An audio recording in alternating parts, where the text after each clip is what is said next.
अस्सलाम वालेकुम नादरीन, आप यूट्यूब चैनल देख रहे हैं। मैं इमरान खान हूँ। सबसे पहले तो नौरीन नियाज़ी इमरान खान साहब की बहन है, उनका एक स्टेटमेंट आया हुआ है और उस स्टेटमेंट के ऊपर पाकिस्तान में आग लगी हुई है। बहुत सारे टाउट्स और बहुत सारे वो लोग जो मिलिट्री एस्टेब्लिशमेंट के लिए काम करते हैं, उन्होंने शोर मचा दिया, जनाब बहुत बड़ी गद्दारी हो गई, बहुत बड़ी ज़्यादती हो गई, अब जनाब नहीं छोड़ना चाहिए इनको, इमरान खान के ख़ानदान को भी नहीं छोड़ना चाहिए। ये वही लोग हैं जो फजल रहमान को भी पड़े हुए हैं थोड़े दिनों से, और अब ये नौरीन खानम के पीछे पड़ गए हैं। वजह क्या बनी? उनसे एक इंटरव्यू हुआ था और मेरी इन्फॉर्मेशन के मुताबिक ये इंटरव्यू नया नहीं है, ये कोई 3-1 माह पुराना इंटरव्यू है। और ये इंटरव्यू में इन्होंने सख्त बातें कर दी थी और ख़ुद ही दरख्वास्त करके रुकवा भी दी थी कि जनाब इंटरव्यू ना चलाया जाए। अब उसका एक क्लिप निकाल लिया और क्लिप निकाल के रोला पड़ गया पाकिस्तान में कि जनाब उन्होंने ये बात क्यों की। नंबर एक तो ये है कि अगर आप अपने इंटरव्यू में कोई ऐसी बात कर देते हैं जो आपको बाद में महसूस होता है कि नहीं ये बात मैंने गलत की है, तो आप जिसको इंटरव्यू दे रहे होते हैं, आपका ये हक है कि आप उसको फ़ोन करके कहें जी ये वाली बात आप निकाल दें, ये मैंने उस वक्त जज्बात में कह दी और मैं इस पर बिलीव नहीं करता। तो उन्होंने वो बात रुकवा दी थी, लेकिन अब दोबारा से वो क्लिप निकाला गया और उसके बाद एक गद्दारियों की फैक्ट्री खोल दी गई।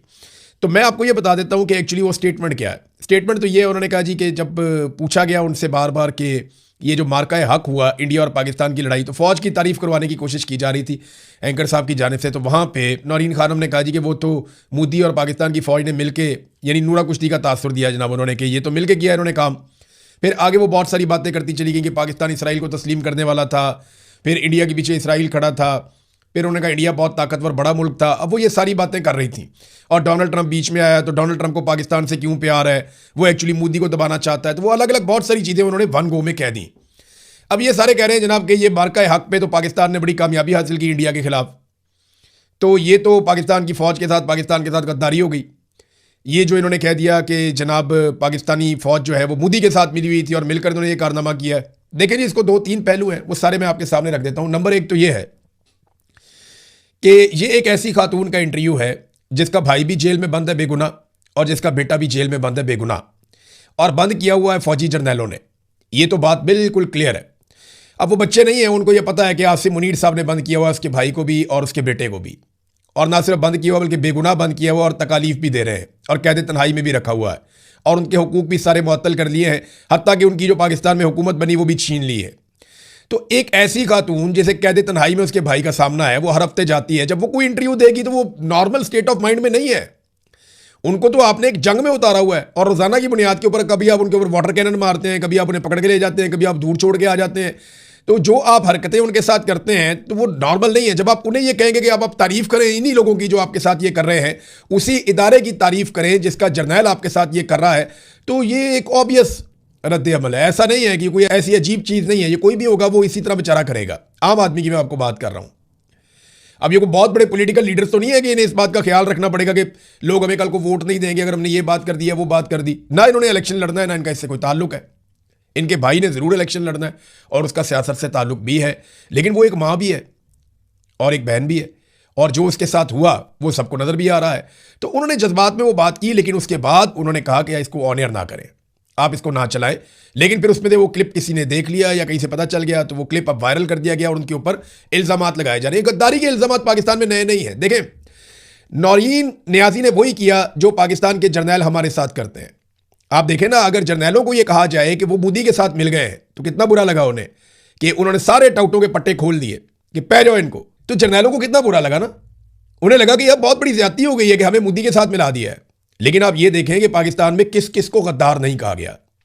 नवाज शरीफ को नहीं मिलाया गया मोदी के साथ, बेनज़ीर को नहीं मिलाया गया इंडिया के साथ, क्या जरदारी को नहीं मिलाया गया इंडिया के साथ, क्या हम सबको रा का एजेंट नहीं कहा जाता, क्या हम सबको गद्दार नहीं कहा जाता, और कहता कौन है? यही जर्नैल कहलाते हैं।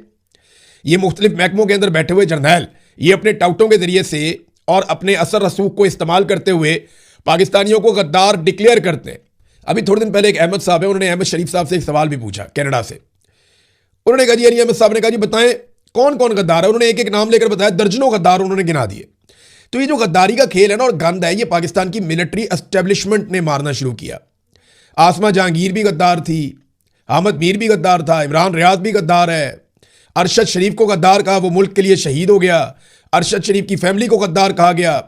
और उम्मीद है कि शायद इमरान खान साहब की मुलाकात का कोई रास्ता खुल जाए, क्योंकि इसमें अदालत ने गुज़िश्ता समाअत पर सुपरिटेंडेंट अडियाला जेल और एडवोकेट जनरल इस्लामाबाद से जवाब तलब किया था। अब देखें जवाब आता क्या है, और उसके बाद सुप्रीम कोर्ट किस किस्म का ऑर्डर देती है कि ठीक है जी अब आप इमरान खान साहब से मुलाकात करवाएं उनकी फैमिली की। उनकी फैमिली ये कहती है कि हमें इस बात का खदशा है कि इमरान खान के साथ ज़रूर कुछ ऐसा किया जा रहा है कि हमारी उनसे मुलाकात रोकी हुई है। यानी अगर हम मिलेंगे तो हमें आइडिया हो जाएगा कि इमरान खान के साथ क्या किया जा रहा है, या वो हमें बताएंगे कि क्या सूरत हाल है इस वक्त। तो कुछ ऐसा छुपाया ज़रूर जा रहा है जिसे जानना हमारा हक है, तो हमारी इमरान खान से मुलाकात करवाई जाए। मौलाना फजलुर रहमान साहब के एक भाई हैं मौलाना अताउर रहमान साहब, पाकिस्तान में मुझे लगता है उन्हें सबसे ज़्यादा जल्दी है कि वो फजलुर रहमान साहब गिरफ्तार हो जाएं, या फजलुर रहमान साहब जो हैं उनके ऊपर मुकदमा दर्ज हो जाए। और वो बार बार चैलेंज करते हैं कि जनाब मौलाना फजलुर रहमान के ऊपर मुकदमा दर्ज किया जाए। ये मौलाना फजलुर रहमान के भाई हैं, इन्हें सबसे ज़्यादा जल्दी है।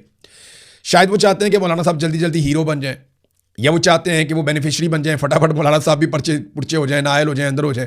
देखिए उन्होंने कहा क्या, उन्होंने कहा जी मौलाना के खिलाफ किसी ने क्या पर्चा देना है, क्योंकि मौलाना के पास चपेड़े खाने वाले नहीं बल्कि मारने वाले कारकुन हैं। ये तो जब आपकी लड़ाई होगी तो पता चलेगा। तहरीक लब्बैक वाले भी यही कहते थे, तहरीक लब्बैक वाले भी ये कहते थे कि जनाब वो पता नहीं नाचन वाले कह के और पता नहीं क्या कुछ कह के पीटीआई वालों को चिढ़वाते थे और बड़े बड़े बोल बोलते थे, बहुत अजीब अजीब बातें करते थे। लेकिन जब गोली चली तो उसके बाद उनके मुझे जो फ़ोन आ रहे थे, मेरे पास आज भी उनके ऑडियो मैसेजेस मेरे पास आज भी रिकॉर्ड पड़े हैं कि क्या हालत हो रही थी, चारों तरफ से गोली चल रही थी। तो अताउर रहमान साहब आपको आइडिया भी नहीं है कि ये रियासत कैसे कुचलती है इंसानों को, क्योंकि आप रियासत के साथ मिलकर हमेशा खेले हैं, आप हमेशा गुडी गुडी खेले हैं, आप हमेशा एस्टेब्लिशमेंट के साथ रहे हैं, आपने हमेशा नरम बिस्तरों पे अपनी नींद पूरी की है, तो आपको आइडिया नहीं है कि सख्ती क्या होती है। वो तहरीक लब्बैक वालों से पूछ लें, आपको वो मशवरा दे देंगे। फिर वो कहते हैं इमरान खान के दौर में नैब ने नोटिस भेजा था फजलुर रहमान को। फजलुर रहमान ने कहा कि हम कोर कमांडर पेशावर के दफ्तर की तरफ मार्च करेंगे, तो उसी शाम नैब की वजाहत आ गई कि हमने कोई नोटिस नहीं भेजा। अब वो बार बार चैलेंज कर रहे हैं जनाब देव पर्चा। मुझे लगता है उन्हें जल्दी है मकबूल होने की, जल्दी है हीरो बनने की, और उन्हें लगता है कि एस्टेब्लिशमेंट के खिलाफ बोल बाल के वो हीरो बन जाएंगे। देखिए ये बात तो सबको समझ आ गई, तहरीक चलाओ, एस्टेब्लिशमेंट के खिलाफ हो जाओ और उसके नतीजे में कुछ ना कुछ आपको मिल जाता है, कुछ ना कुछ मकबूलियत आपके हिस्से में आ जाती है। जैसा कि अब अली अहमद कुर्स साहब को वकला तहरीक की सरबराही दे दी गई है और उन्होंने कहा जी ठीक है मैं इसे कबूल करता हूँ, लेकिन मेरे ख्याल छुट्टियों के बाद अब ये वकला तहरीक चलाएंगे, यानी पहले छुट्टियाँ गुजारेंगे और उसके बाद तहरीक चलाएंगे। तहरीकें ऐसे नहीं चलती होती, वकला तहरीक अगर चलनी होती तो पहले चल जाती। माजी में जो वकला तहरीकें चली हैं उसके पीछे पीपल्स पार्टी और PMLN ने और दीगर लोगों ने बहुत बड़ी बड़ी फंडिंग की थी, बहुत सारा पैसा वकला को दिया गया था कि हमारे कौन कौन लोग शहीद हुए, किस तरह का डाटा आना चाहिए। डाटा देखें उन्होंने कैसे ज़बरदस्त तरीके से, जो जॉइंट अवामी एक्शन कमेटी है उन्होंने 42 शोधा का डाटा जारी किया अपने, और इसी दौरान में ये सब कुछ हुआ। उन्होंने कहा जी कि 11 लोग हमारे रावला कोट में शहीद किए गए, उन सब के नाम लिखे, आगे तारीखें लिखी कि जनाब इस तारीख को फलां फलां जगह पे हमारे लोगों को शहीद किया गया। ये रावला कोट का सारा इन्होंने डाटा दे दिया।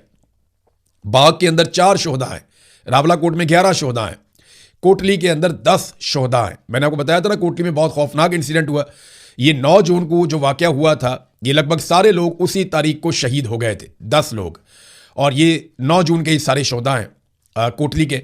उसके बाद मीरपुर, यहाँ पे भी 4 लोग शहीद हुए हैं, पुलंदरी में 4 लोग शहीद हुए हैं, और हल्का बलोच यहाँ पे 9 लोग शहीद हुए और ये हाल ही में शहीद हुए। ये जो आखिरी एक लड़ाई हुई थी मैंने आपको बताया था, बड़ी खौफनाक लड़ाई हुई, वहाँ पे सिक्योरिटी फोर्सेस घेरे में आ गई थी, उसके बाद मसाजिद में ऐलान करके वहाँ से निकले हैं।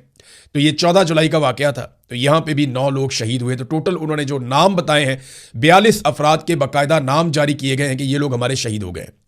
अभी इंतजार कर रही है जॉइंट अवामी एक्शन कमेटी, 4 दिन बाकी हैं, जो टाइम उनसे मांगा गया था 1 हफ्ते का, वो 4 दिन मुकम्मल होने के बाद फिर वो बताएंगे कि उनका अगला नया अमल क्या है।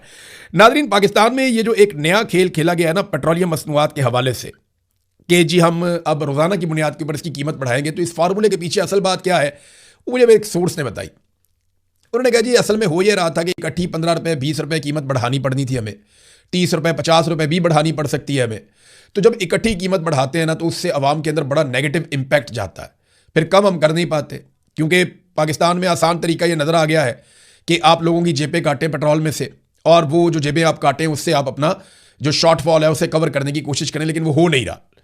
अब मामला ये है कि ये रोज़ाना की बुनियाद पर जब करेंगे ना तो 2 3 4 रुपये बढ़ा दिया करेंगे, 2 रुपये बढ़ा लिया, 3 रुपये बढ़ा लिया, 4 रुपये बढ़ा लिया। तो जब आप 2 हफ्ते के बाद उसको मल्टीप्लाई करेंगे तो आपको पता चलेगा कि 2 हफ्ते में लगभग 30 रुपये 40 रुपये 50 रुपये पेट्रोल की कीमत बढ़ गई है। लेकिन क्योंकि वो रोज़ाना 2-3 रुपये करके बढ़ी होगी तो किसी को महसूस भी नहीं होगा। तो ये है जनाब नया फार्मूला कि गैर महसूस तरीके से पेट्रोलियम मसनूआत की कीमतों में इजाफा किया जाए, और कभी भी ये खबर ना चले। तो हम एक और काम करते हैं ना, जितनी कीमत बढ़ेगी हम 10 दिन के बाद इकट्ठा रिपोर्ट कर देंगे कि जनाब पिछले 10 दिनों में पेट्रोलियम मसनूआत की कीमतें इतनी बढ़ गई, पिछले एक हफ्ते में पेट्रोलियम मसनूआत की कीमतें इतनी बढ़ गई। तो खबर इस तरह दे लेंगे। ये हुकूमत जो मर्जी कर ले, इनके पास सोशल मीडिया का कोई तोड़ नहीं है। ये नहीं समझ सकते जो इनके साथ हो रही है और जो इनके साथ होने वाली है। ये अपनी कब्र खुद खोद रहे हैं, अपनी सियासी कब्र खोद रहे हैं, और ये सारे उसके अंदर दफन हो जाएंगे। या डॉलर को कंट्रोल करने के लिए लिया, तो हमने जो कर्जा लिया उसका सिर्फ 13% हमने तरक्याती मंसूबों पे खर्च किया, और 13% पे भी आपको पता है आधा चला जाएगा कमीशनों के अंदर। तो पाकिस्तानियों पे क्या लगा, 5 से 6%, 7%। तो जितना पाकिस्तानियों के नाम के ऊपर कर्जा लिया गया उसका 10% भी पाकिस्तानियों के ऊपर खर्च नहीं किया गया, इनकी नालायकियों के ऊपर खर्च हुआ। तो ये नादरीन इस वक्त सिचुएशन है। अब आ जाए जो बड़ी खबर है, ईरानी सफीर का एक स्टेटमेंट आया, और प्रॉब्लम यह है कि जंगबंदी खत्म हो गई अमेरिका और ईरान के बीच में। अमेरिका आबना हुर्मुज़ को ज़बरदस्ती खोलना चाहता है, ईरान उसके ऊपर रद्द-ए-अमल देता है, फिर अमेरिका ईरान के ऊपर अटैक करता है। ईरान जो है वो वापस जितने भी अरब ममालिक में अमरीकी फौजी अड्डे हैं उनके ऊपर अटैक करता है। ईरान ने इस मरतबा ज़्यादा अटैक किया है उर्दन पे। और उर्दन पे अटैक क्यों कर रहा है, अगर आप नक्शा देखें तो आपको समझ आएगा कि उर्दन ढाल है इसराइल की, यानी इसराइल से पहले बहुत बड़ा एरिया है उर्दन का। इसराइल जो भी मिसाइल पहुंचता है या जो भी ड्रोन इसराइल में पहुंचता है वो उर्दन से होकर पहुंचता है, और उर्दन की फिजा के अंदर 70%, 60% वो मिसाइल या ड्रोन तबाह कर दिए जाते हैं जो इसराइल के लिए जा रहे होते हैं। तो उर्दन ने हमेशा इसराइल के लिए एक ढाल का काम किया है। अब ईरान उस ढाल को तोड़ने पे काम कर रहा है। ईरान ने इसराइल को कोई बम नहीं मारा, इसराइल के ऊपर कोई बड़ा अटैक नहीं किया, लेकिन उसके जो हमले हैं वो कुवैत के ऊपर, यूएई के ऊपर, और अब हाल ही में 4 महीने के बाद ईरान ने पहला हमला किया सऊदी अरब के ऊपर भी। यानी 4 महीने से कोई हमला नहीं किया था, अभी सऊदी अरब पे उसने अटैक किया है। तो कतर पे, कुवैत पे, यूएई पे, इराक पे, यहाँ पे वो अटैक कर रहा था, लेकिन उर्दन पे सबसे ज़्यादा हमले किए हैं। और जो वहाँ फिदाई दिफाई निज़ाम लगे हुए उर्दन में, उनको वो तबाह कर रहा है, ताकि कल को अगर वो इसराइल पे अटैक करे तो रस्ते में उसके मिसाइलों को या ड्रोन्स को रोका ना जा सके। अब जो ईरानी सफ़ीर हैं पाकिस्तान में वो क्या कहते हैं कि पाकिस्तान की जो चंद माह की सालसी है ये 14 नकात पर मुश्तमिल एक याददाश्त थी, और इस पर इत्तफाक हुआ था। फैसला किया गया था कि मुज़ाकरात 6 माह बाद दोबारा शुरू किए जाएंगे। ताहम अमरीका ने इस मफाहमत की याददाश्त की शराइत के बरक्स मनमानी तशरीह की और अपने हुर्मुज़ के कुछ हिस्सों पर कंट्रोल हासिल कर लिया। जो मैदान में वो हासिल नहीं कर सका, वो मुआहदे की आड़ में वो करने की कोशिश कर रहा था। तो ईरान ने जनाब इसको कबूल नहीं किया, और ये मफाहमती याददाश्त की खुली खिलाफ वर्जी थी। अब अमरीका ने मफाहमत की याददाश्त की शराइत और बैनुल-अक़वामी असूलों के बरक्स एक जंग का आगाज़ कर दिया है और इंफ्रास्ट्रक्चर को तबाह कर रहा है। आलमी बरादरी से यह तवक्को की जाती है कि वो इस जारहाना और लापरवाह इक़दाम की शदीद मज़म्मत करेगी। वैसे अभी तक पाकिस्तान ने या कतर ने अमेरिका की मज़म्मत नहीं की, लेकिन आप ये देखिएगा कि जो अरब ममालिक में ईरान जवाबी कार्रवाई कर रहा है, बहुत जल्द पाकिस्तानी मौलवी और पाकिस्तान की गवर्नमेंट बहुत जल्द आप देखेंगे कि वो मज़म्मत करेंगे ईरान की कि आप अरब ममालिक में जो अमरीकी अड्डे हैं उन पर आप अटैक ना करें। अच्छा, वो भी अरब ममालिक में अमरीकी अड्डों पर अटैक कर रहा है ईरान। जो समंदर के अंदर अमरीकी बहरी बेड़े हैं उनके ऊपर कोई बड़ा हमला नहीं किया गया, लेकिन ईरान ने वार्निंग जारी की है। तो देखते हैं कि आबना हुर्मुज़ पे कंट्रोल किसका रहता है। अमेरिका के लिए इज्जत बेइज्जती का मसला है, उनको खुलवानी पड़ेगी हर हाल में। उनकी प्रॉब्लम भी कोई नहीं समझ रहा, उन्हें हर हाल में आबना हुर्मुज़ को खुलवाना पड़ेगा। उनकी साख खत्म हो जाती है अगर वो ये नहीं करते। और ईरान वो काबू करके बैठा होगा, मैं तो नहीं इसको अब खोलने दूंगा। ईरान को एक ऐसी चीज़ मिल गई है, सोने की चिड़िया, वो समझ गया है कि ये है उसकी एक स्ट्रेटेजिक एक डेप्थ, यानी जहां पे कंट्रोल करके वो बड़े बड़े हमलों से और बहुत सारी चीज़ों से अपने आप को बचा सकता है। तो अब ईरान भी पीछे नहीं हटना, अमेरिका भी नहीं हटता, और हम सालिस के तौर पे छोटे मोटे सालिस से हम क्या कर सकते हैं, इंतजार ही कर सकते हैं। अब तक के लिए इतनी, अपना ख्याल रखिएगा, अपने चैनल का भी। अल्लाह हाफ़िज़।